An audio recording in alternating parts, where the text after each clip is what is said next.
Egypt, Morocco, Mauritania. I'm going to give Maulana Sahib a BK. Baskar. MashaAllah. Let's go ahead and start the program. We're late already, inshallah. Right, inshallah. Bismillah ar-Rahman ar-Rahim. Nahmadu wa nusalli ala Rasul al-Kareem. Amma ba'd. So first and foremost, I just want to request the Shaykh, if you could just give a general background about Islam and politics and Islam and voting and why, like how Islam, it covers every single aspect of our lives, including obviously the political aspects as well as every other aspect. أعوذ بالله من الشيطان الرجيم بسم الله الرحمن الرحيم الحمد لله رب العالمين صلى الله تبارك وتعالى وسلم على سيدنا محمد سيدنا وسندنا وحبيبنا وشفيعنا ومولانا صلى الله عليه وسلم. Allah Ta'ala said in his book, وَلْتَكُمْ مِنْكُمْ أُمَّةٌ يَدْعُونَ إِلَى الْخَيْرِ وَيَأْمُرُونَ بِالْمَعْرُوفِ وَيَنْهَوْنَ عَنِ الْمُنْكَرِ وَأُولَٰئِكَ هُمُ الْمُفْلِحُونَ صدق الله العظيم. And Rasulullah sallallahu alayhi wasallam said, أفضل الجهاد كلمة حق عند سلطان جائر وصدق الله العظيم وصدق رسول الله صلى الله عليه وسلم. Allah Ta'ala said in his book, let there be from amongst you a band of people who calls to that which is good and commands to that which is right and forbids that which is evil, and they will be the ones who attain success.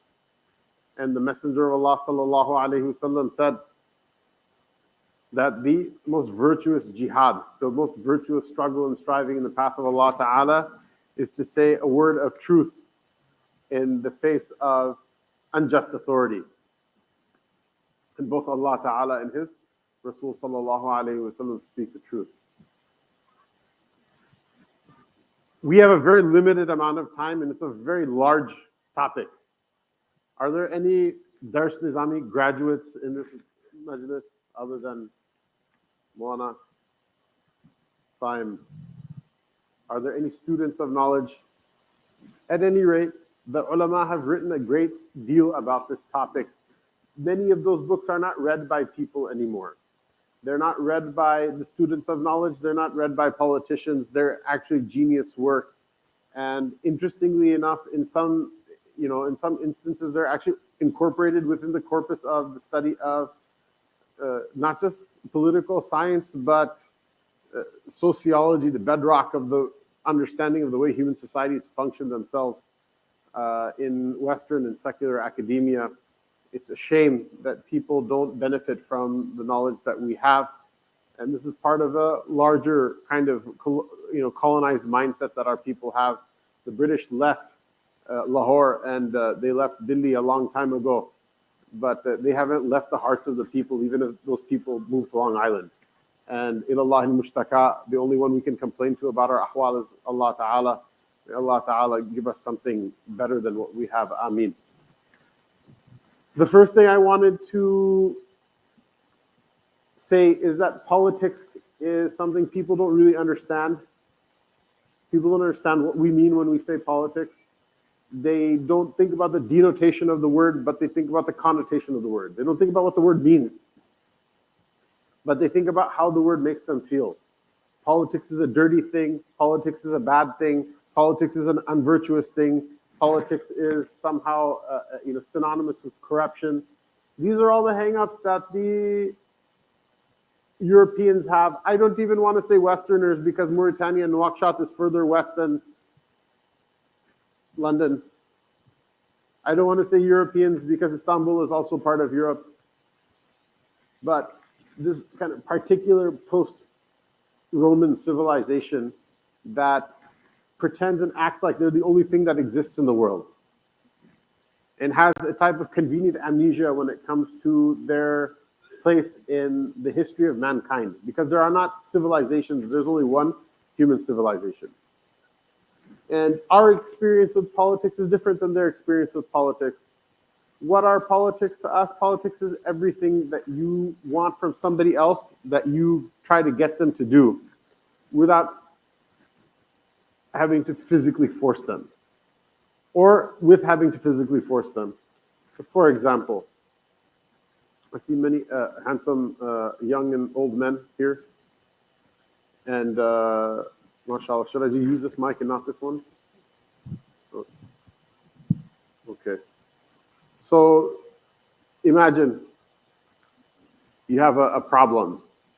What is it? What is the problem? When you first got married, your wife loved you so much, or if there's sisters listening, which I don't know are there because I see like brothers walking around upstairs. But if there's sisters listening, when you first got married, your spouse and you were in love, and your wife gave you kisses all the time, and you love it.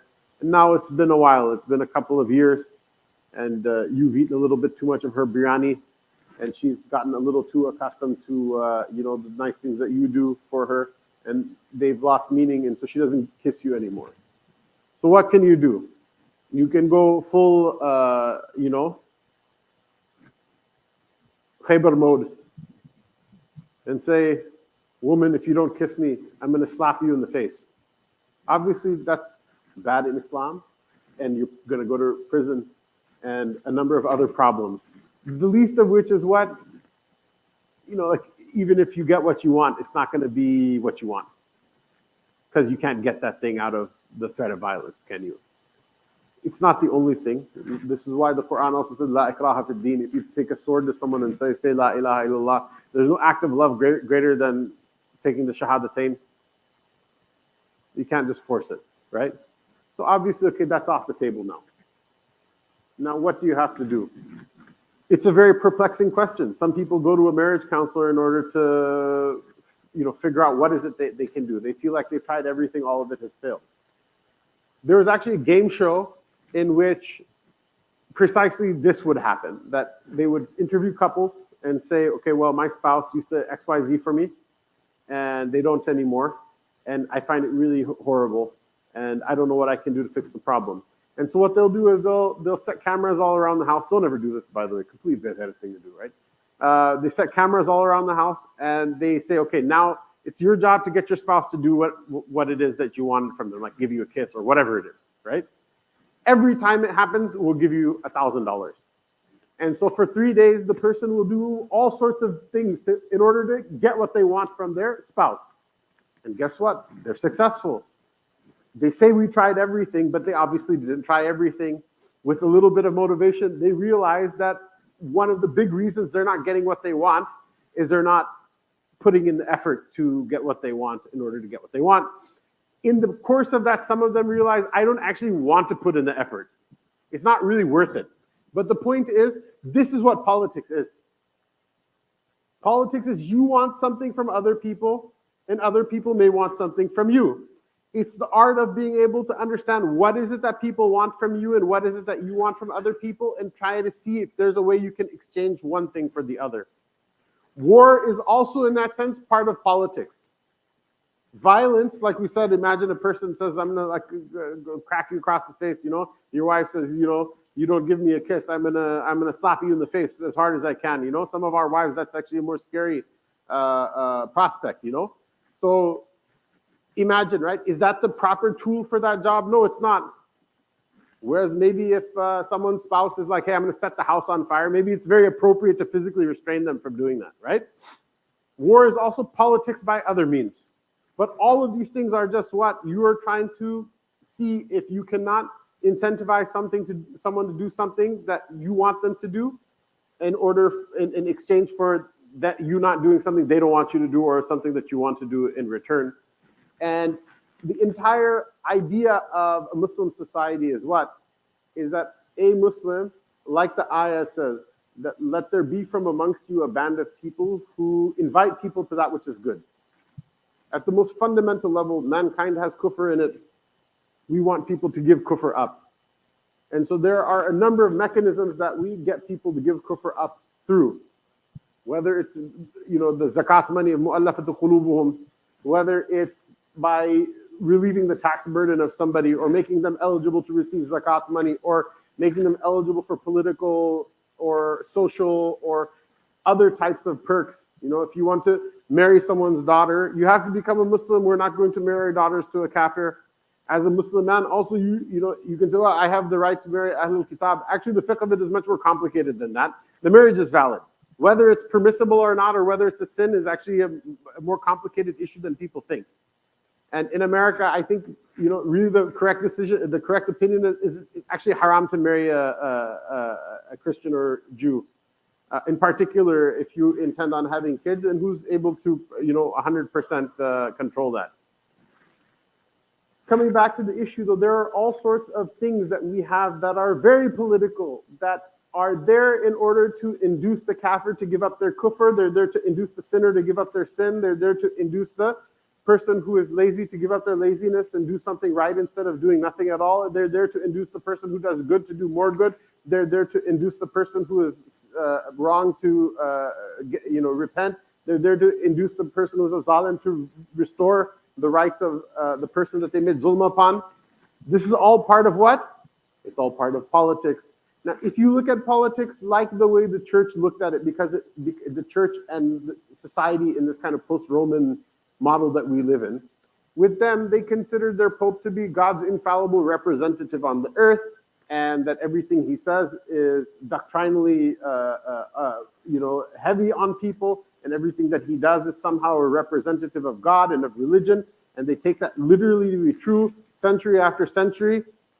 On top of that, the popes, obviously, they're human beings. The church, obviously, is filled with human beings that make mistakes, some of which are very ugly mistakes, some of which have very lasting impacts on people, some of which are so bad that it caused their entire civilization to turn their backs on them and to give up religion altogether, much less political, ceding a political authority to their clergy. Obviously, that's a problem. Obviously, that's another problem that the Muslims have. At least not the Ahl Sunnah wal Jama'ah. We don't claim that there's anyone infallible after the Prophet sallallahu alaihi wasallam, unlike other heterodox groups. And so, we don't need to superimpose their model onto ours. Their model will necessarily lead to ilhad. It will lead to people cutting their ties between them and Allah Ta'ala, because you have two choices. Either you can be pious and deal with all kinds of corruption and scandal and try to pretend it's okay when you know it's not okay. Or on the flip side, you give up religion and you give up the political role of religion and the religious role of politics. And in doing so, you reduce politics to completely just wheeling and dealing. This is what I want out of you. This is what you want out of me. It's just a mercantile exchange. Whereas in Islam, even the mercantile exchange is a religious act. Right? The Taj al-Sadiq is with the Shaheed on the Day of Judgment. Not necessarily because they did anything all that hard compared to giving your life in the path of Allah subhanahu wa ta'ala, but because it's so easy to cheat. It's so easy to cheat, and so few people will be able to stop themselves from cheating. But guess what? There are entire nations of the earth that just because of the mu'amala, the clean transactions, and the beautiful way of transacting that the Muslims had and brought to their lands, there are entire countries in the world that accepted Islam. Southeast Asia, Malaysia, Brunei, Singapore, Indonesia. It's one of the most populous parts of the Muslim world. They didn't accept Islam until the late Middle Ages, quite late in the history of the Muslims. And no Muslim army ever set foot on those places, except for after them having converted themselves and becoming Muslim, and then themselves being their own army that they were from before. We have a very different view of all of these things. And this brings me to the next kind of point I wanted to make before jumping into the meat of today's discussion, which is because of the traumatized situation of this other civilization, of this other group of human beings and this other religious group, because of the trauma that they have with their religion entering into politics. One of the things that they've done is that they recognize that there's some sort of benefit in keeping religion, in keeping churches and keeping synagogues, and having a rabbi and having a priest and having a minister tell children that it's bad to lie, it's bad to cheat, it's bad to steal. The actual lesson is that you're an idiot for keeping these rules, because the only rule is don't get caught. But it's not good for society that everybody learns that lesson too quickly. So they want to be able to diffuse that amongst people so that the upper classes, the elite classes, have less competition. And so they basically say, okay, you guys can say all of this stuff, but you can't comment on anything with regards to our politics that we're doing, like where the money comes, where the money goes, how does the What decisions do armies make? What decisions does government make? What decisions are made in the marketplace? You don't have any dakhal in that whatsoever. You don't have any right to comment on any of those things whatsoever. This is why we have in this country a separation of church and state. This is why the secularism that's practiced on continental Europe is actually even more accurate than the separation of church and state in America.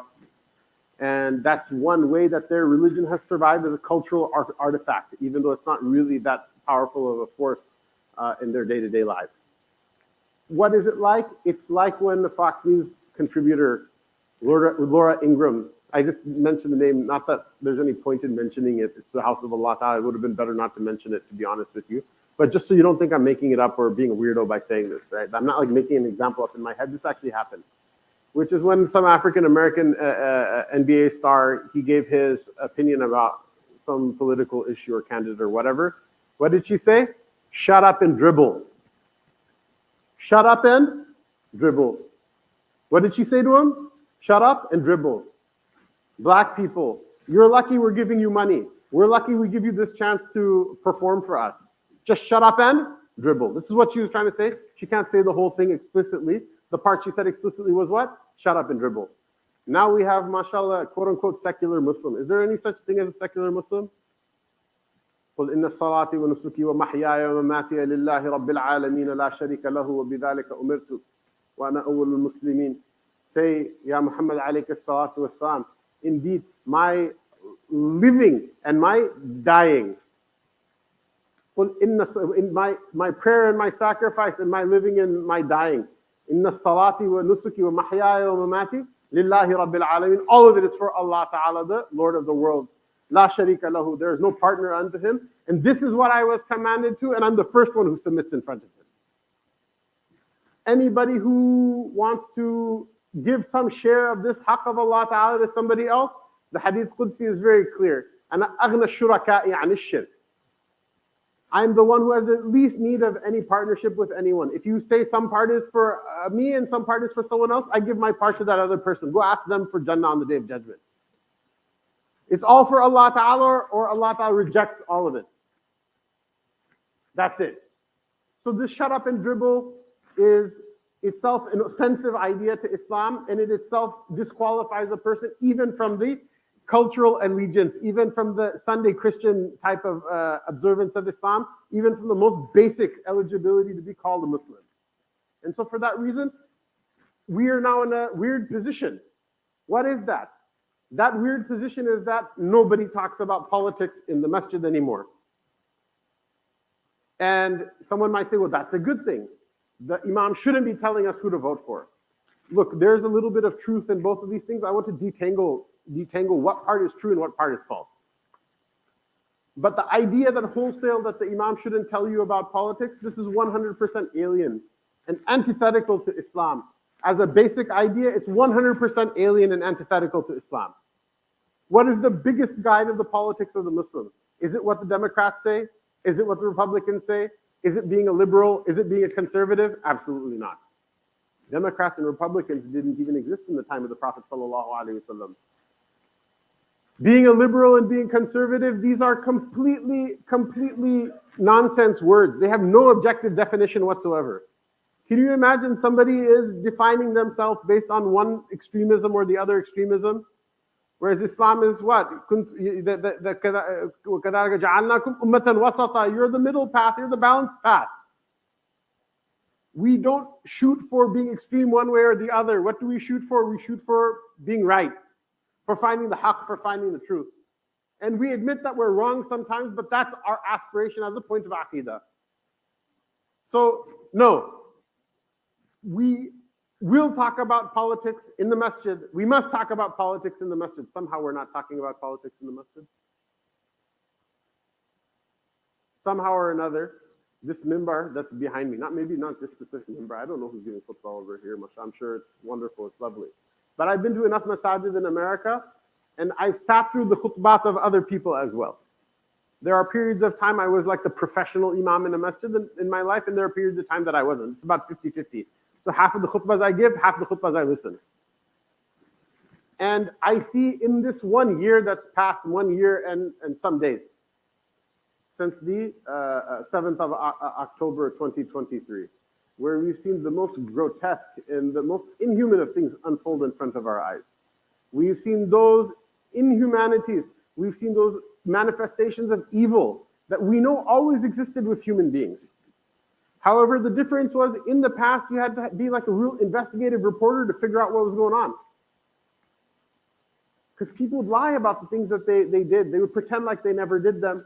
I remember when I was like in the fifth grade, fourth grade, when the first Iraq war happened, okay?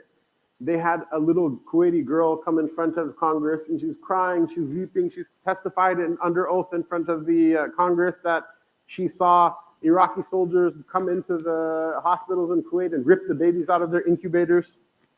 Newborn premature babies, they need the incubators to survive oxygen and all these. They rip them out and they burn cigarette butts in them. And I remember even through, that was when I was in fourth grade, fifth grade, even throughout fourth grade or third grade maybe, right? I remember that even throughout high school, the military recruiters would come on the campus. I'm a big mouth guy. I would open my mouth when I should and when I shouldn't. Maybe it's a drawback of mine. So like, you know, if you see me doing something wrong, don't follow it. Do better if you know better, right? I'm a big mouth guy. So I walked up to the recruiter. I'm like, I want to join the military, but I only want to defend America. I don't want to participate in your guys' like wars that you fight that are like pointless and unjust. He's like, what do you mean? I'm like, Iraq. He's like, don't you know they were ripping babies out of the incubator and putting out cigarette butts in them?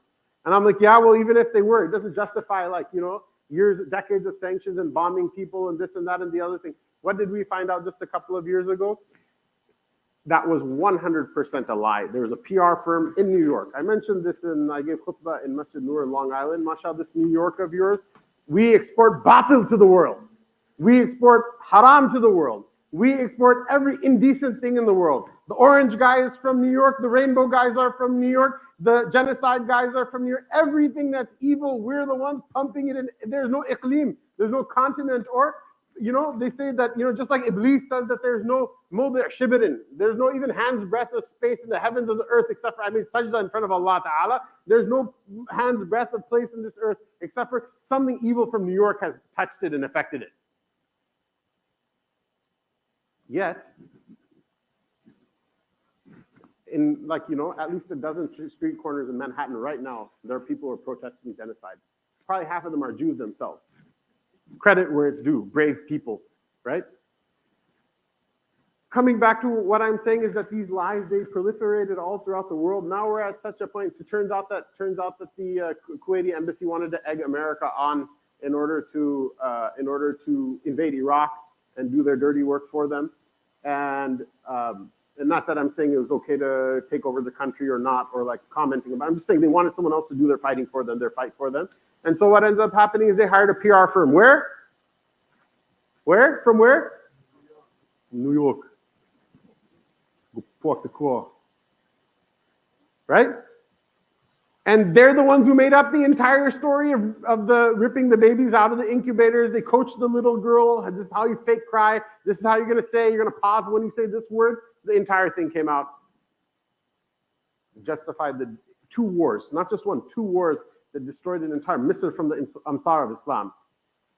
This is not what we're talking about, how destroyed Iraq is. It's not just the people killed, although that's the most tragic thing. There's several types of destruction of Iraq that it will never get over, ever. They're like geological in their scale, but that's not what we're here to talk about. We should talk about it one day. We don't talk about any of these things, right? So what happens now, we're seeing that all of that level of horror, they're not even lying about it anymore. The people who are doing the crimes, they're posting it on their own TikTok. They're posting it on their own Insta. They're posting it on their own Twitter. They're posting it on their own face. They're posting it on their own platforms right now. Yet, most of the manabir in America that has a First Amendment for the sake of the Lord, people don't even have the courage to make dua for the mujahideen that fight them in Arabic. I know there's people like spies in the majlis. Maybe more than half of the people here are spying. They're and then the other half are sent by the NSA to spy on those guys that are spying. I'm just talking to myself right now. I don't know, right? But the quality of Arabic education in these spy programs, I've been to a lot of them, except for a couple, 2 or 3 that are run by Muslims.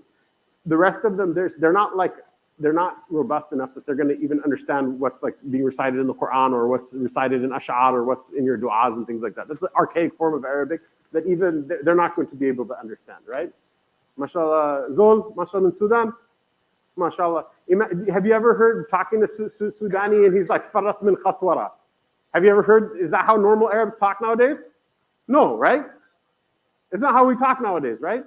So these guys, you think they're going to understand, you can, Mowgli has enough, mashallah, skill that you can say what you want to say and you're saying what you want to say. And those people who understand or in that world will understand. Nobody else will understand. Look, the thing is that they can take over Gaza and kill every last person. It might happen. Allah qaddar Allah, right? They can take over the entire world. Wal-iyadu billah, maybe they'll take over, every single, they'll take over every masjid. They'll look what happened in entire countries of the world. Ukraine used to have a majority Muslim population. They killed everybody. The people who are there are not the actual people of Ukraine. The only place that the Muslims have any significant population now anymore is in Crimea. And even those were like just a fraction of what they used to be. Same thing in the Philippines, same thing in Spain, same thing in Sicily, same thing. So many places in the world, most of which are in Europe, but all over the world. Maybe that will happen to all of us, right? They can win all of those battles, but can they win the battle inside your heart? They can, but the only way they can win is you yourself voluntarily surrender. You tell me, why is it that everybody is so broken inside? Whereas the politics, this all comes from what? This idea of shut up and dribble. Don't say anything. I used to have a cousin who used to beat me up when I was a kid. Can you imagine what a monster he must have been? I'm the one who you would think beats other kids up. He's the one who used to beat me up. Maybe that's why I'm such a bully, is because I was traumatized as a child, right?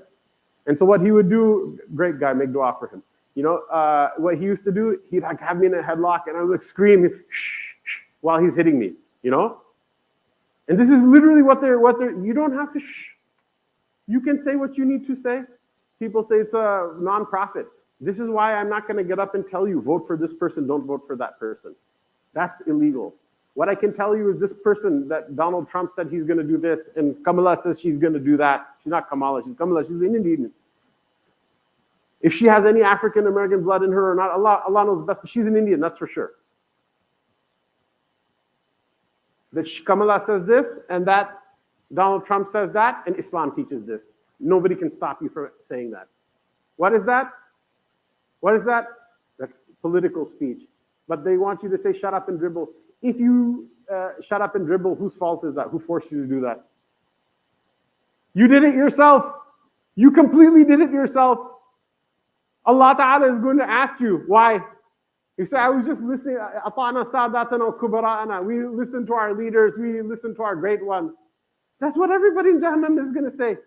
When asked, why did you do all the other sins? Why did you do the killing? Why did you do the rape? This is a sin just like that. You were silent when you were supposed to say the haqq. It's not a hadith. Although some people narrate it as a hadith, but there's no actual sound chain of narration of the Prophet ﷺ. It's a saying amongst the Arabs, and it's a correct saying, and it's traceable back to the time of the Salaf. Man sakata anil haqqi fahuwa shaytanun akhras. The person who is quiet when it's time to say the haqq, that person is a tongueless shaitan. Now coming back to the issue of politics, why is it that it's good in some sense that the Imam not talk about politics? In some sense, this is true. The reason is what? We have a hierarchy of what we consider truth. Okay? The first thing's ashya, haqa'iq al-ashya thabita. This is the first thing that's in the, the Sharh al-Aqaid, one of the foundational texts of Aqidah in the Darsh Nizami syllabus. And it's definitely true across the board, at least amongst the Ahlul Sunnah wal Jama'ah. We're not moral relativists. We say everything has a certain reality to it, and it's an objective reality. Whether we know what that reality is or not, Allah knows best. But it does have a reality. Everything does have a reality. Allah has a reality, an objective reality. You have an objective reality. Ideas have objective realities. Something is true, something is not. Whether or not you know or I know is different. So what is the highest and most ultimate reality? It's Allah Ta'ala. That's why one of the names of Allah Ta'ala is Al-Haq. Allah Ta'ala exists and you and me exist. But the existence of Allah is not like the existence of you and me. Your existence and my existence is optional. His existence is necessary. if you want to challenge me on this or you want to learn more about this concept, which is much deeper than it seems at first glance, please go online and listen to the Aqidah seminar. Maybe if you guys want, I can rehash it out over here one day. But the point is, there's a difference between the two. Allah Ta'ala's wujud is the foundation of all reality, and there's no doubt in it whatsoever. But not all things are that objectively known to be true. Even though all things have an objective reality, we don't know what the objective reality of all things are. The total knowledge of all things, only Allah Ta'ala has it. No one from the creation has it. So we have a hierarchy that we have. There are certain ummahat al-masail. We call them aqidah. Why? Because those are the things all the people of guidance accept to be true. If you don't accept the top of that pyramid to be true, you're not a Muslim. If you don't accept the next level of those things to be true, we consider you to be a misguided person and a deviant. There are certain masail that are true. For example, that the earth has an objective and finite beginning. It's never, the material world wasn't around forever. If a person were to not understand why that's necessarily true, we wouldn't say that person is a kafir. Why? Because maybe they're just not intelligent enough to understand why it's true. There are a lot of people, Allah Ta'ala will forgive them for their stupidity on the Day of Judgment. They're just not the sharpest tool in the shed. Even though they may say things that are tantamount to kufr, they don't understand how it's kufr until someone explains it to them. And even then, not everyone has someone to explain it to them. And even then, not everybody, even after 1,000 explanations, is it going to make sense, right? The mafhum al-mukhalaf is what? The idiot, even if you tell them 1,000 times, they still won't understand, right? Both are the same reality. They're just different sides of the same coin. So you have your aqidah on the top, right? And not every mas'ala of aqidah is equal. Some masail of aqidah are usul. Those are the ones we make takfir on people, al-ma'lum min ad-dini bid-darura, that a person who belies them. Some are furu'. We say that the person who doesn't accept these masail, that person is misguided. And we don't want them giving the khutbah, and we don't want them leading the salat, and we don't make them our leaders. Then underneath that is what? Is fiqh. Of fiqh, we have like 4 complete madhabs that are transmitted from the time of the companions radiallahu ta'ala anhum to us, and a lot of other madhabs that are transmitted in fragments. But they're transmitted properly and correctly. So this is one of the things I tell people, don't be so gung-ho about your madhab. I gave like a talk about the madhab of Imam Malik over here. I'm also Maliki. And I love the madhab of Imam Malik, and I say Malik is correct. Ma bi khalif Malik illa halik. But the thing is, you cannot be so gung-ho about it. Why?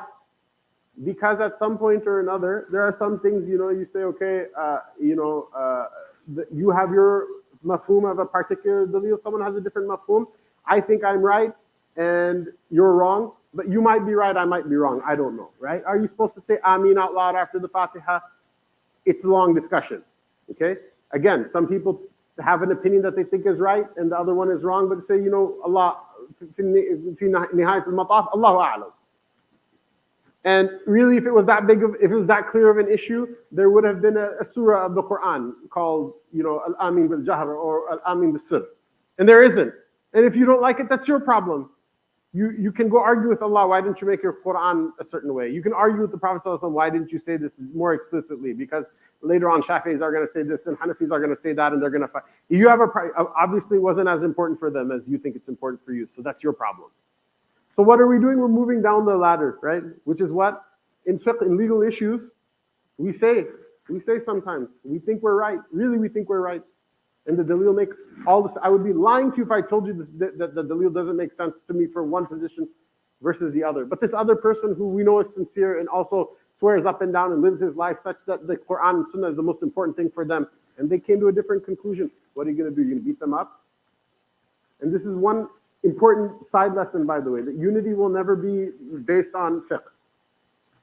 Don't say, oh, moon sighting because unity. Oh, the salat has to be this way because of unity. Oh, we have to do Eid this way because of unity. Oh, we have to do this the other way because of unity. It's never going to happen. Even the companions radiallahu anhum themselves didn't agree on fiqh.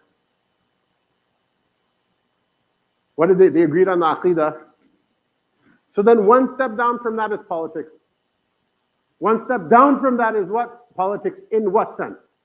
In the sense that the politics that are guided by our aqidah, we all have to accept them. As a Muslim, zina is haram, that's it. Drinking wine is haram, that's it. There's no discussion anymore. That's your your politics is that you cannot allow a system in which those things happen. You cannot conscience a system in which those things happen. Obviously, it's not like anyone comes and asks our opinion about these things. But if we're able to do something about it, literally it's a commandment. It's part of our aqidah. Also part of the aqidah of the Muslims is that they're supposed to get together and have an imam. The imam is not the person who reads Maghrib or Isha. Shut up and dribble. No. This is literally, we're supposed to agree on one person who is what? The one who takes care of our temporal affairs on our behalf. The one who, when he says something, even though intellectually we're still allowed to disagree, in practice we don't disagree after he says something. So, coming back to this issue that imam has no choice. He can't be like, oh, look, the aqidah of the Muslim says you have to follow your imams, and I'm the imam, so I say it's okay to drink, so just let it happen. No. Our politics is what? Guided first by our aqidah, then by our fiqh. So imagine there are two positions, right? There are two positions with regards to something like, there's two positions regards to so many different things. Right? There's two positions with regards to, is a marriage, if a woman contracts a marriage on her own behalf without a wali, according to the Jamhur, the marriage is not valid. According to the Hanafis, the marriage is valid. Now, if the imam comes, he can choose now between two positions. And what he chooses is the law. As a Maliki, if the imam says that the imam of the Muslims, the political imam of the Muslims says that the law of the land is going to be that the marriage of a woman who contracts a marriage on her own behalf is valid, I have to say legally it's valid. I can't say that it's zina and this and that and the other thing. I have to accept that this is a legal reality. I can't stand on the corner and preach that this person, we have to impose the had on them and this and that and the other thing. This is really important to understand. Why? Because in our communities, because of people's illiteracy, people use the word bid'ah to describe things that are not bid'ah at all. They're just differences of opinion, right? The imam has the right to choose between which of the legitimate differences of opinion are there in the fiqh, but he's bound in that circle. There's no third opinion that he can give. That a woman can not only contract her own marriage with a man, but she can also contract her own marriage with a non-Muslim man, and she can contract her own marriage with a woman, and she can contract her own marriage with a dog, and she can contract her own marriage with with a Quran. These things, by the way, these jahalat things happen in the Muslim world, right? They're ways of cheating people out of their inheritance. But at any rate, that's a separate topic, right? He has to keep his opinion in the circle of the difference opinion of the fuqaha. But he can choose within them. There's some flexibility. Why? Because we move down the pyramid of what's absolute truth. Then there are things that are below that. What should the speed limit be on the street in front of the masjid? 25, 30, 35, 50.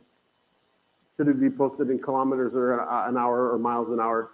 If the imam were to get up right now, and the masjid imam, and he was to say, the leader of the Muslims, the Khalifa, is a fasiq and he's a kafir because it should be 45 miles an hour and not 50 miles an hour. Because a Maktab kid got hit last week, and this is like that he's saying murder is halal, and this. What is that? It's stupidity, right? He doesn't have the right to what? Use the deen in order to give his own opinion. Because in these things, there are different opinions, and I won't even say they're equally valid, but it's not clear. It's not clear as day and night who is correct and who's not. You have to have some humility. Say, first of all, this is not even my decision that I can use the mimbar, which is supposed to be a forum to unite people in order to divide them. And I also cannot overshoot my authority by the person who's vested with authority to make these decisions, that I'm going to undermine that person's authority. Now, someone would say, why would an imam in the right mind do that? This is exactly what they did in the Christian church, though. You understand what I'm saying? Priests, pastors would get up and do these things. Rabbis would get up and do these things. Christians have heresiology. They fought and they killed each other over every single difference of opinion. Minor differences of opinion. There are Christians that are in Egypt. There's one church, the church that is in Egypt, Ethiopia, and up in Eritrea. They say that the Orthodox and Catholics are kafirs, and the Catholics and Orthodox say that they're kafirs. The Orthodox say that the Catholics are kafirs, and the Catholics say that the Orthodox are kafirs. And the Protestants, some of them say that the Catholics are kafirs. In fact, they're akfarul kafirin to them. There are churches in like in Middle America, they say the Pope is literally the agent of the Antichrist. You may as well be a Muslim at that point. In fact, they're more happy with you as a Muslim than they are with you as a Catholic. And they've fought wars and they've killed each other over these things before. Because there's no aqidah, there's no fiqh, there's none of these subtle gradations. There's no ilm. It's just, oh, you don't agree with me, you're 100% wrong, we're going to kill you. Otherwise, in the ancient church, there were a great number of people who believed that Christ wasn't God. What did they do with them? They killed them. The few of them that survived ran to the Muslim world where they got the same dhimma that the Trinitarians got, and then later on they became Muslims. That's what the Muslims of Bosnia, their church was different than both the Catholic and the Orthodox Church. There's a number of places in which, in fact, these people, they just end up becoming Muslims later on.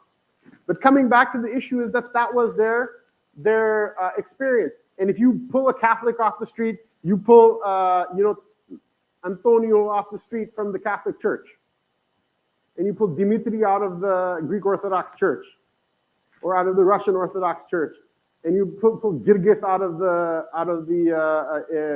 Egyptian Coptic Church, and you were to tell them what's the difference between your creed, what's your aqidah and their aqidah, they have no idea.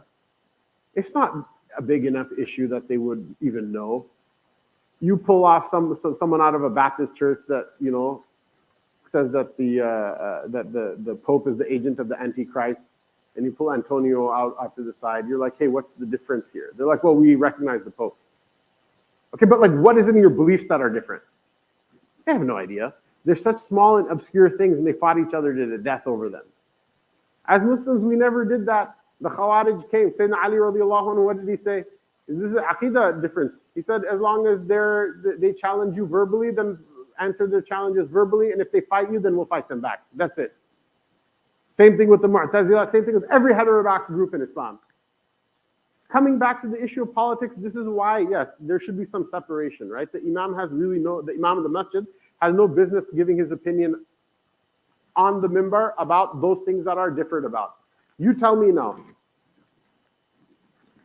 Masajid are being bombed, churches are being bombed, hospitals are being bombed, children are being killed, men are being killed, prisoners are being raped on video, and the videos are being published.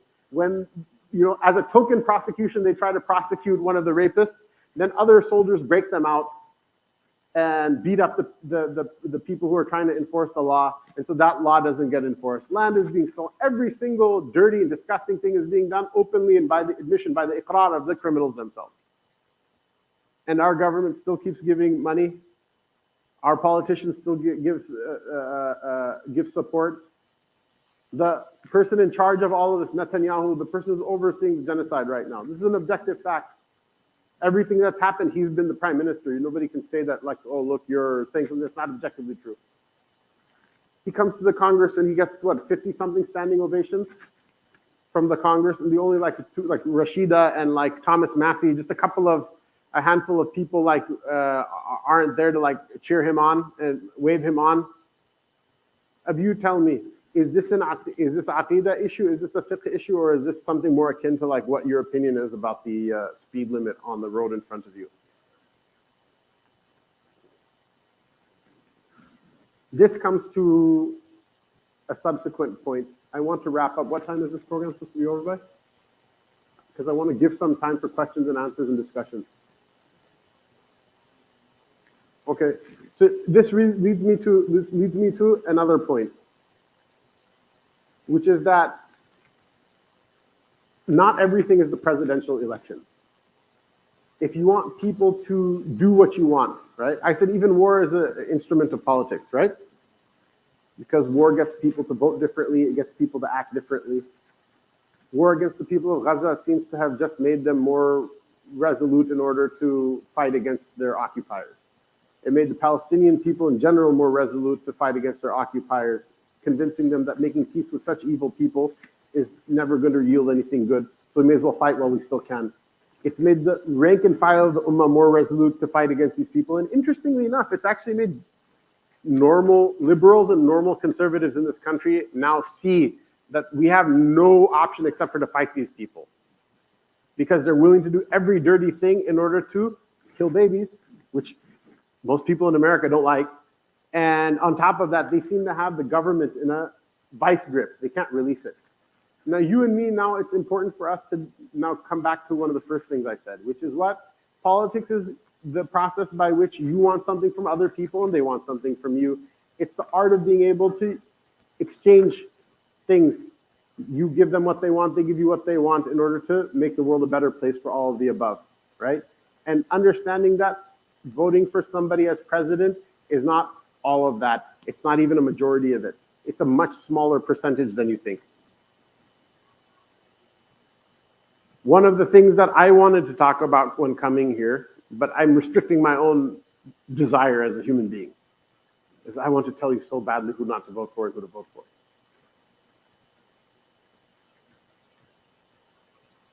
But I have to say that politics is more than just coming 2 weeks before an election and saying who to vote for and who not to vote for.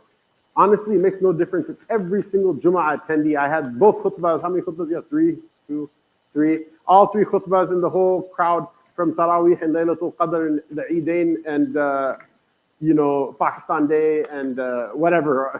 All of them, they all came together and they all voted exactly as I told. It's not going to make any difference, neither in the state nor is it going to make any difference in the federal election. Whereas if I can even convince 100 people in Michigan to vote one way or the other, it could actually turn the entire election this year. You should know that. Because what? Politics is giving someone what they want in order to get what you want.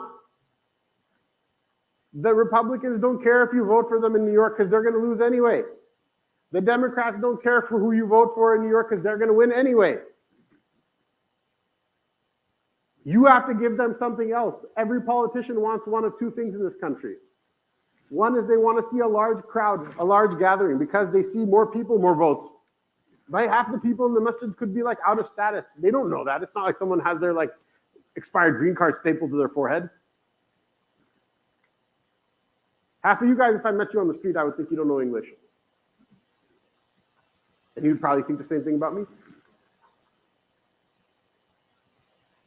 It happened. There was a bichara, some guy in the parking lot somewhere in Chicago the other day. He looked kind of confused, and I'm like, shalwar kameez and everything up. And he's like, oh man, I'm like, are you okay? Are you doing okay? He's like, yeah. Can you buy me something to eat? I'm like, yeah, let's go get something to eat. No, they have no idea. They want to see either a big crowd, or what do they want to see? They want to see money, and money for their campaign. And in a very particular way. And they don't care if you don't have if you're a green card or you don't have citizenship. They could give a damn. The law prevents like certain types of money from being exchanged. If it didn't, they would take money from the devil himself. They would take money from Russia, from China, from everyone. They would take money from the devil himself. They're already getting money from the devil himself, but they would take money from someone that they don't like. Right? The way you write the checks to the politician, however, is you don't give cash. Don't ever give cash to a politician. You write a check that has your name, that has your address, that has your phone number on it, so they know when Mohammed calls, when Khan calls, when Chaudhry calls, it's one of them. And I get like 70 checks from them. I don't even remember. They all look alike to me. You know what I'm talking about, boy? Right? But at least I need to not piss them off because I get like 30 checks from them reliably. 30 checks of $50 and $100 is more than one check of $100,000.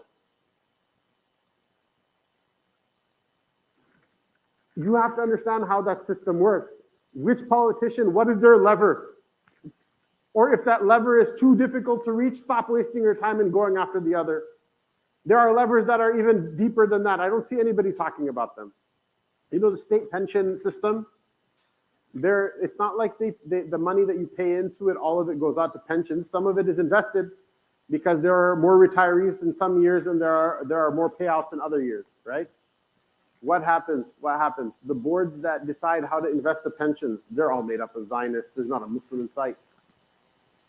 So while you're busy about to beat your cousin up for voting for Jill Stein and beat your uncle up for voting for Trump, and beat your brother up for voting for Kamala, please don't vote for her. Did I say that out loud?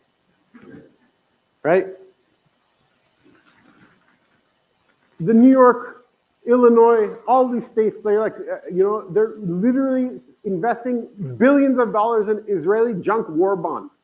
They're bonds, they're not just in Israel, like, some tech startup to like help you make like a better iPhone or whatever. They're actually in war bonds. They go to fund the IDF. I don't see anybody talking about these things. I don't see anybody targeting these. Why? Why? Because what? We don't think long term. What do we think?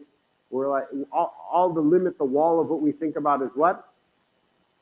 Well, I can't vote for Kamala because she's killed, like, she was vice president, her administration killed what? Probably somewhere between 200,000 and 300,000 people. The reason the 40,000 people number is thrown around is 40,000 was the last number of confirmed deaths. People came to the hospital and they recorded a death certificate for them in the records office. Now the hospitals have been bombed, the records offices have been bombed. There's no way of confirming deaths anymore.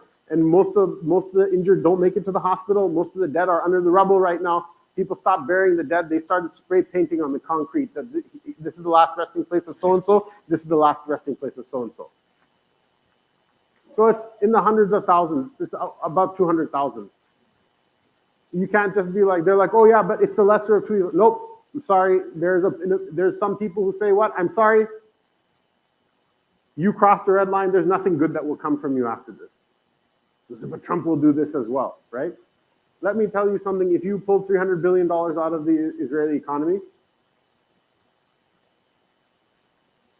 doesn't matter who's president. They can't fight a war without money. If you get regulations on American weapons companies, and this is something President Eisenhower, who was a great war hero from World War II, and he was such a popular war hero, he ran for president. And he didn't even have a political party. He wasn't even a politician. Democrats and Republicans both called him and said, please run for president from our party, because he knew he was going to win. And so he basically sat back. Once he decided he wanted to run for president, he just sat back and decided which one he wanted to run for. So he ran as a Republican, but it wasn't because he was a Republican. In his last address, when he was on his way out, what did he say? He cautioned people against the military-industrial complex, which is what?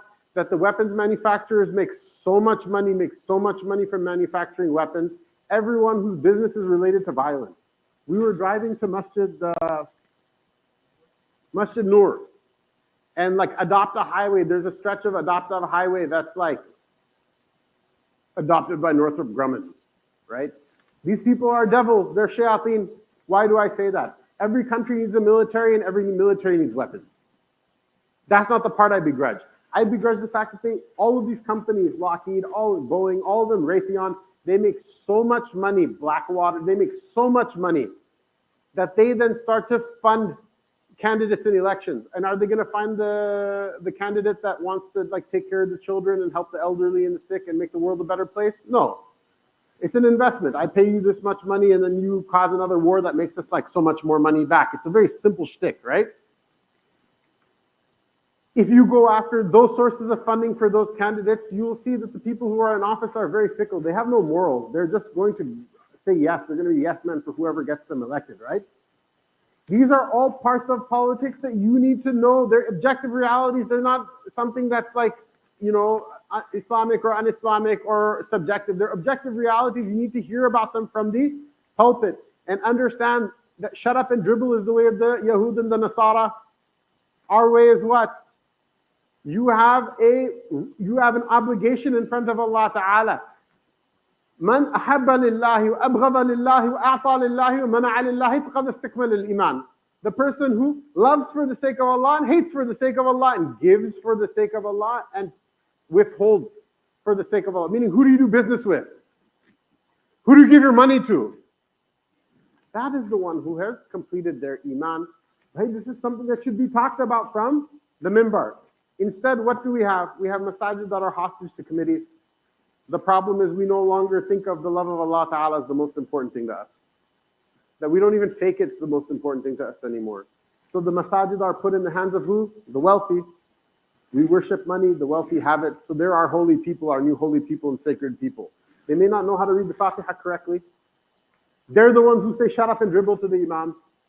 But the fact of the matter is, as long as you have the masajid run by such people, You're not going to hear any of these things from somebody. The reason I can say these things when I come to the masjid is what people know. Yeah, this crazy guy, this fundo, this crazy, scary, Terry looking dude, he's going to be gone next week. So just shut up. And, I'm, at the end of the day, I'm Pakistani, I'm Indian, I'm Arabi. So we were polite to guests. So I'm not going to say anything to him. Just let him mouth off. Isha will happen and he'll leave and he'll be gone. What do they do? You know what the concept of tenure is in a university? A professor has tenure, that after they've proven that they're a competent professor, then at some point or another, their position is sealed. They can never be fired again because of something they said, an opinion that they held, an academic opinion that they held. Yes, sure, if they're stealing money, if they shoot somebody on campus, if they, whatever, those types of things, yes, you can still be fired for them. But because of your opinions, you can never be fired again in order to ensure some sort of academic freedom. Until we have imams that are people we respect and that we give them tenure, how are they going to tell any of these things to you? Okay, further reading for your understanding of politics, inshallah. The Muqaddimah of Ibn Khaldun.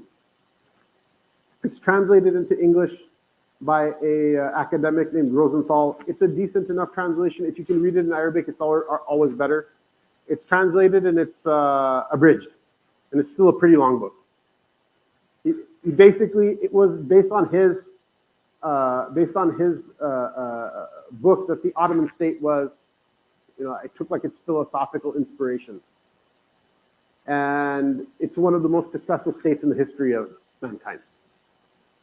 In terms of its longevity and in terms of the breadth of the different types of people, the different religions, the different races, the different languages, the different climates, the different types of people, it successfully synthesized into one polity. It wasn't a nation state, right? Like Germany for the Germans, France for the French people.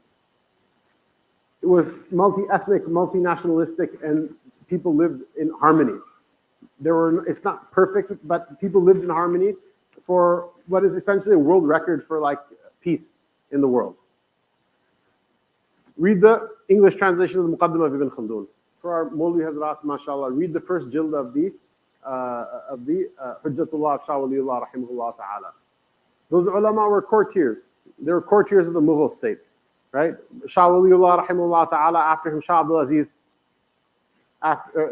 before him, or at the same time as him, Mirza Mazhar Jane Janan, his name appears on the silsila of the Naqshbandiya. Now Sufism has become a joke. You spread the chadar, get some more murids, let's eat some halwa, and khair salah. Like what happens on Monday, it stays on Monday, But he was what? Those were ulama, and they were people who were courtiers in the state, right? Ibn Khaldun himself was a courtier of the Ayyubid state.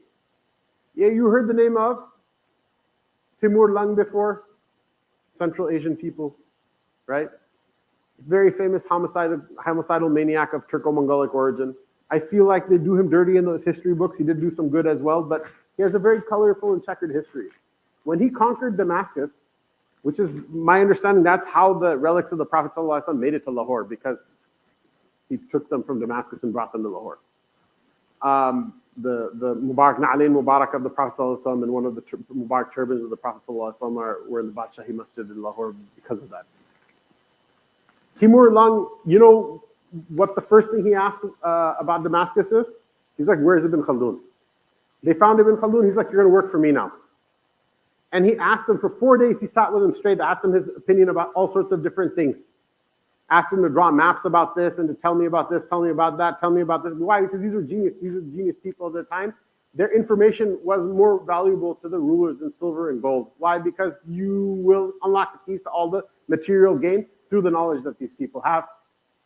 Now their books are written and they lie unread. And people would rather listen to like Joe Rogan's podcast, which is, okay, I'm not going to unnecessarily dunk on the man, but he's, let's be honest, he's not the smartest guy in the world ever.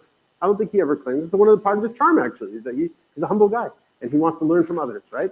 The books of the people who literally were the smartest people in the history of the world, they're there, and we're not going to touch them with the 10-foot pole. This is really stupid. Read them. Understand, whatever happens this election, you need to be thinking like in the future. Again, I really want to tell you how to vote. on this election. Trust me, it's very. I'm not a bit at it, it's a very emotional subject for me because I see the pictures of dead babies and things like that. But I'll tell you, we're not going to get there until we up our game, deepen our level of analysis, deepen our level of work, and be able to put the emotions to the side in order to understand how you actually pull the levers of things and what things people need from you in order to get what they want. Because the tides are changing in this country. The old guard is not going to be able to hold on for long enough. Their secret is out now, and they're on their way down. Don't be a fool so that we let this opportunity slip so we replace one zalim with the other. People need what Islam has to offer them. May Allah subhanahu wa ta'ala give us tawfiq. Sallallahu ta'ala ala rasulihi sayyidina Muhammad wa ala alihi wa sahbihi ajma'in. Question, inshallah?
So again, I think for the sake of not putting the 501c3 status of this masjid in jeopardy, I'm not going to tell you who to vote for.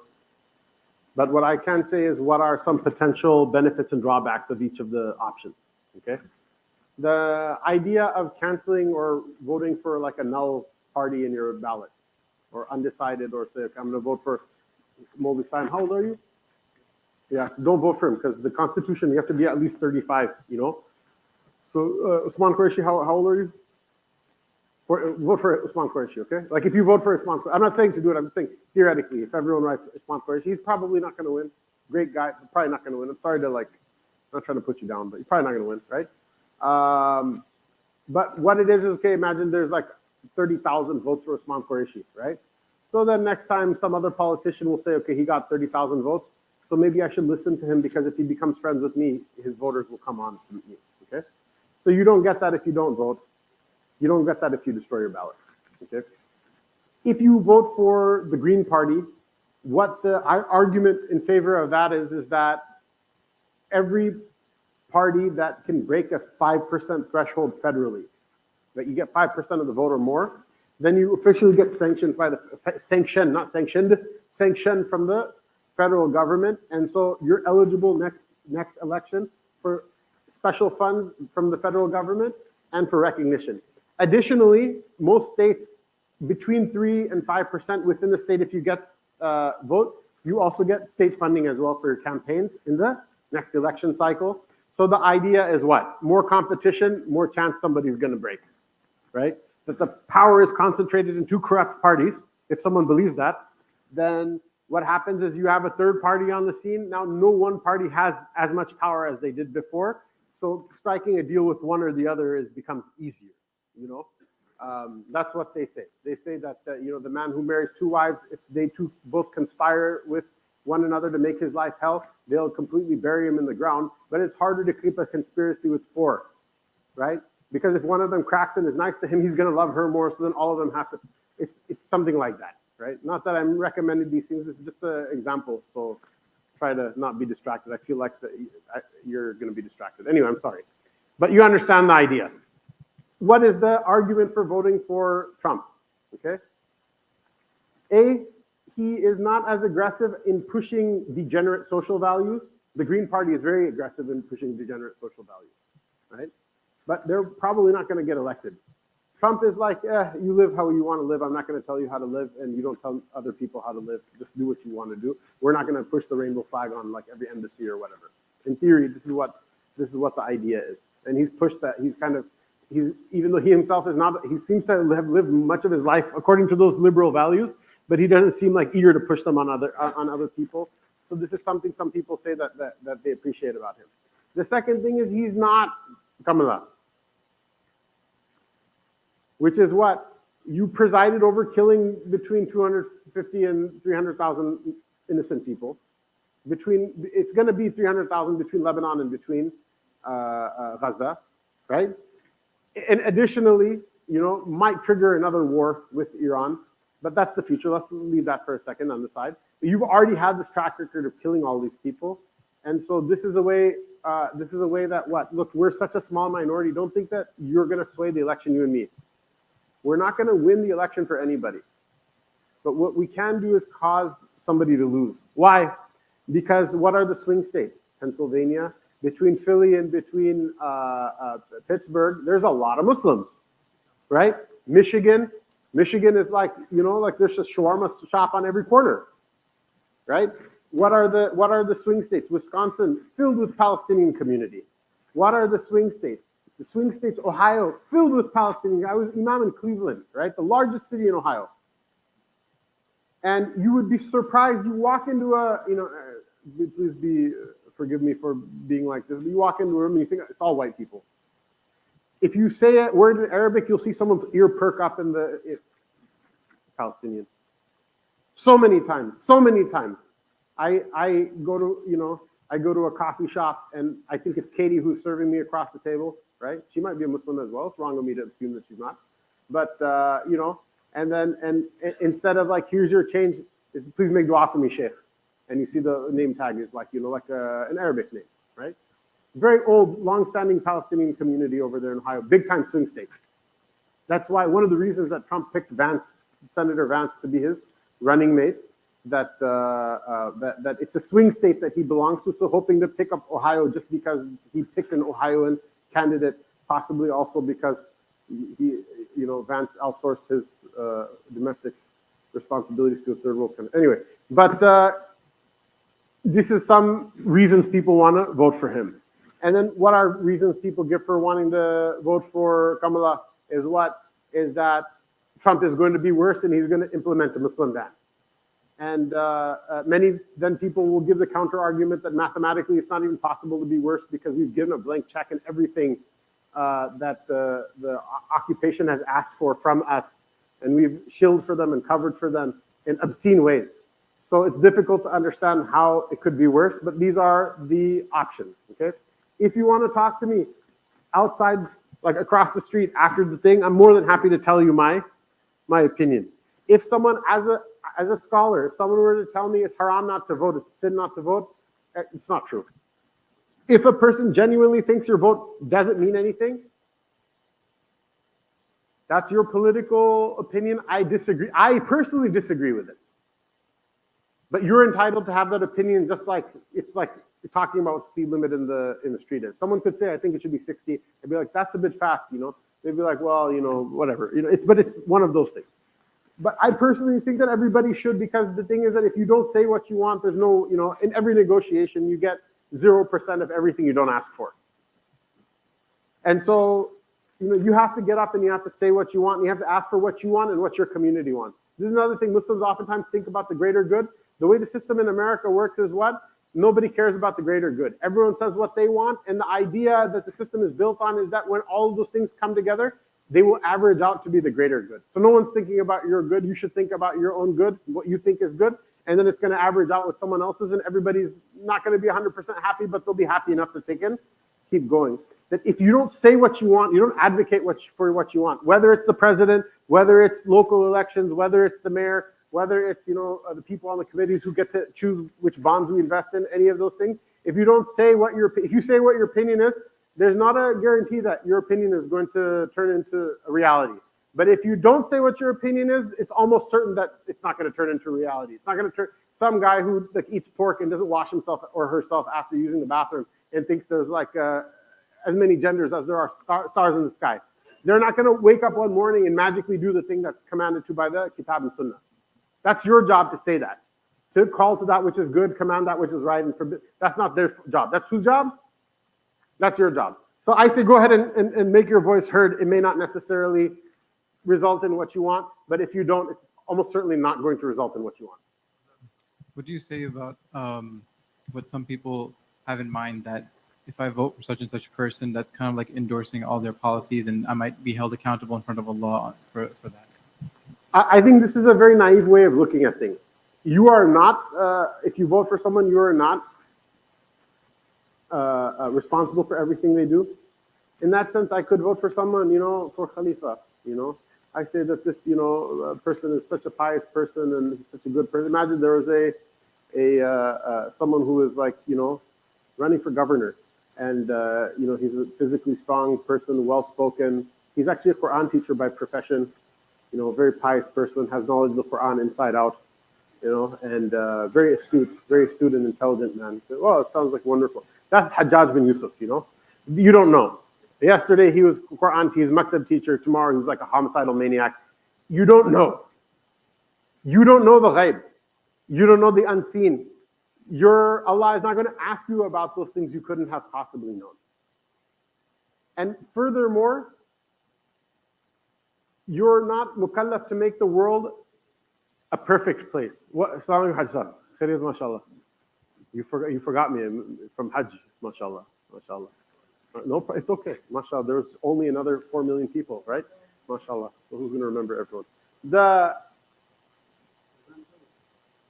हो जाएगा इंशाल्लाह. आप बेफिक्र रहें इंशाल्लाह. वो हाजी साहब, ये तो बुरी बात है ना. वो सब चीज़ मशवरे से होते हैं या नहीं होती. ये हमारे दावत वाले हजरात भी हमें जो सिखाते हैं कि मशवरे से होती है. तो बीच में जो ना ऐसे अपनी आवाज़ में, ये सही बात तो नहीं है ना. उसूली तौर पे गलत बात तो मानना पड़ेगा, है ना. क्या मैं कोई इशा के मुखालिफ आदमी हूँ, नमाज के मुखालिफ आदमी हूँ.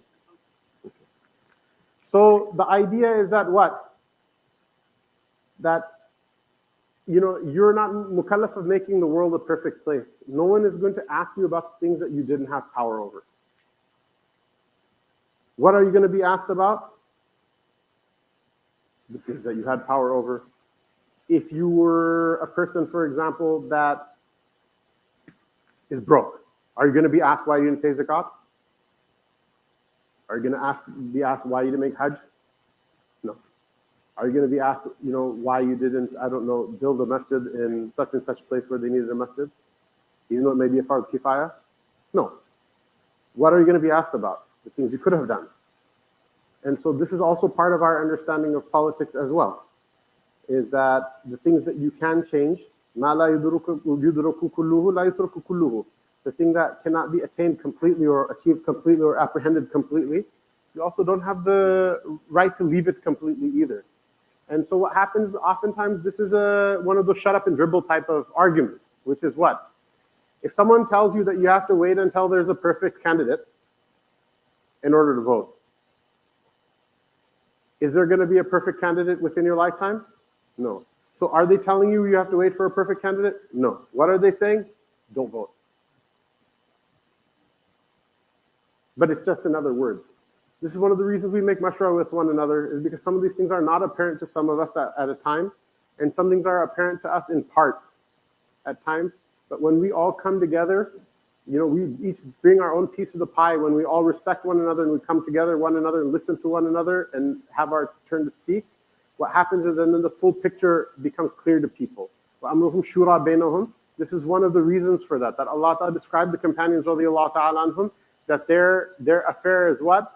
Mutual consultation with one another. And so these things aren't apparent to people at one time, but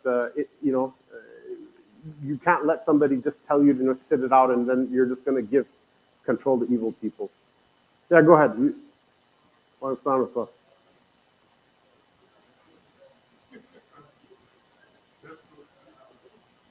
I like you. I don't want you to get the wrong impression, though, but I don't feel that way about you.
Yeah, no, yeah. Barakallah. Is that it? Barakallah. Go ahead. اللهم صل وسلم وبارك على سيدنا محمد وعلى آله وصحبه أجمعين. يا حي يا قيوم برحمتك نستغيث أصلح لنا شأننا كله ولا تكلنا إلى أنفسنا طرفة عين.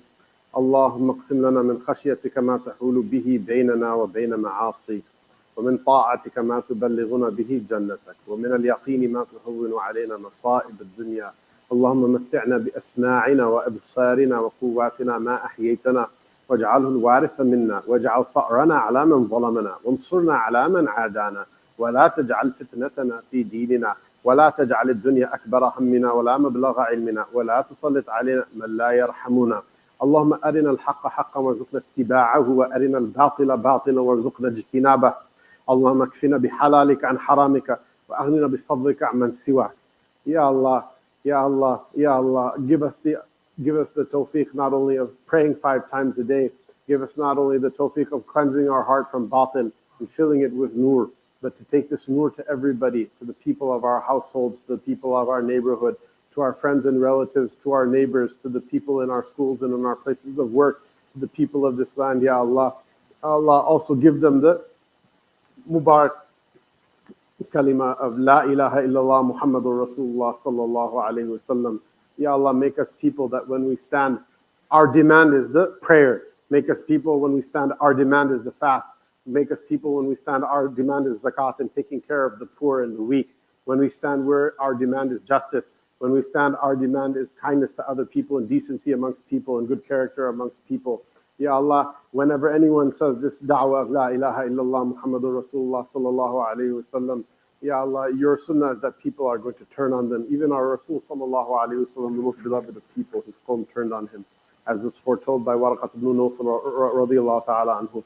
Ya Allah, when our people turn on us, whether they be from within our community or from the outside, Ya Allah, protect us and give us thabat, give us steadfastness and firmness on this Mubarak da'wah and on this Mubarak stand, Ya Allah, and make us such that when we speak, the people listen to us, and when we command, the people obey, and when we forbid, the people desist, and make the evil people out there, those people who don't care who they harm, they don't care which children they kill, they don't care which places of worship they demolish, they don't care which hospitals they demolish, they don't care what blasphemy or profanity they propagate throughout this world in order to ingratiate themselves, make a quick buck, or indulge their own satanic arrogance, Ya Allah, whether it's for themselves or for their group or for their race or for God knows what.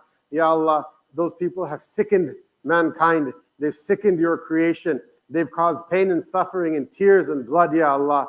They've caused the fasad to penetrate and permeate the earth and the water and the air, Ya Allah, to the point where people are gasping and they cannot find air to breathe. Ya Allah, give relief to your creation.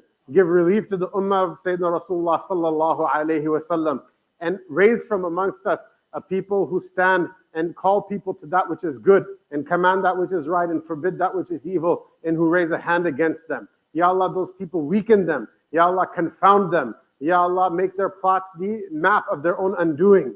Ya Allah, destroy them. Ya Allah, make them fight with one another. Ya Allah, sap their strength in their minds and in their hearts and in their spirits and in their bodies. Ya Allah. Ya Allah, sap their numbers. Ya Allah, make the earth underneath them wobble. Ya Allah, make the air over them blow against them. Make the sea, Ya Allah, blow against them, Ya Allah. Ya Allah, and relieve your creation and relieve the ummah of Sayyidina Rasulullah sallallahu alayhi wa sallam. Make them such that the people who worship them today, tomorrow, when they speak, nobody listens, and when they command, nobody obeys, and when they prohibit, nobody desists, Ya Allah, and make us the first of people who stand against them in our word and in our deed and in our prayers and in our hearts. Make them the most hated of people to us, and give us the honor of opposing them in this world and in the hereafter. Ya Allah, whatever good the Nabi sallallahu alayhi wa sallam asked for himself and asked for his ummah, Ya Allah, give us those things, and whatever evil he sought refuge from, the love of this world, the love of this material life, the fear of other people, the fear of deprivation, the fear of want, and so many other satanic fears that shaitan whispers inside of our ears, Ya Allah. We seek refuge in you from all of those things, that you make us such that we say and do those things that earn us your love in this world before it's time to breathe our last and to make our journey to the hereafter. and accept those things from us, Ya Allah, and make us from amongst the beloved and the forgiven ones, Ya Allah. وصلى الله تعالى على رسوله سيدنا محمد وعلى آله وصحبه أجمعين. سبحان ربك رب العزة عما يصفون والسلام على المرسلين والحمد لله رب العالمين. اللهم ربنا تقبل منا بركة الفاتحة. Jazakumullah khairan, Shaykh, for those insightful words. We have some food. Remember, Salah is very soon, inshallah. That's about 15 minutes. So if we can wrap up the food very quickly, inshallah. Iqam will be at 8 o'clock, inshallah. Jazakumullah khairan.